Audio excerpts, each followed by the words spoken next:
Le message d'aujourd'hui se trouve dans le livre d'Isaïe, chapitre 40, verset 31. Le texte le dit. Mais ceux qui espèrent dans le Seigneur renouvelleront leurs forces, ils monteront avec des ailes comme des aigles, ils courront et ne se lasseront pas, ils marcheront et ne se lasseront pas. Notez que le verset déclare que ceux qui s'attendent à Dieu renouvelleront leurs forces et seront fortifiés. Nous vivons dans un monde difficile et parfois certaines situations aggravent les choses. Dans ces moments-là, il est facile de se décourager, de perdre des forces et même de penser que les choses ne changeront pas. Vous pourriez penser. Je suis dans cette situation depuis si longtemps. Le sentiment de fatigue et l'envie d'abandonner peuvent grandir en nous. Mais c'est précisément à ce moment que Dieu, à travers sa parole, montre qu'il est toujours prêt à nous propulser en avant et vers le haut, en renouvelant nos forces. Le verset que nous lisons dit que nous planerons comme des aigles, que nous courrons et marcherons, c'est-à-dire que nous avancerons sans nous fatiguer. Le texte réaffirme que celui qui s'attend au Seigneur renouvelle ses forces. Bien sûr, nous pouvons parfois surmonter les difficultés grâce à nos propres capacités.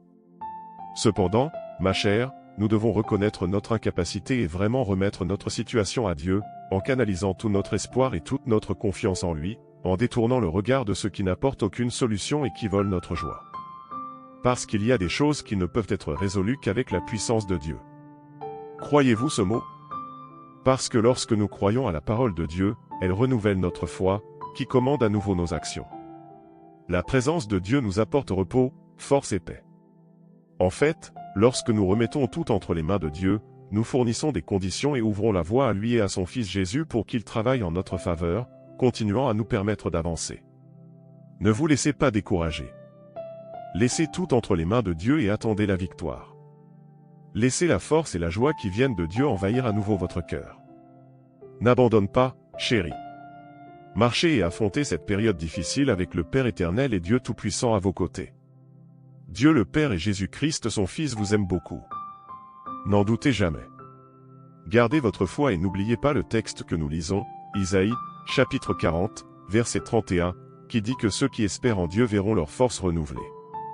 Que Dieu vous protège et vous guide dans cette merveilleuse journée, vous donnant la sagesse nécessaire pour faire face à toutes les adversités. Que la paix qui vient de lui vous parvienne immensément, remplissant votre cœur de tranquillité et de joie. Que Dieu te bénisse.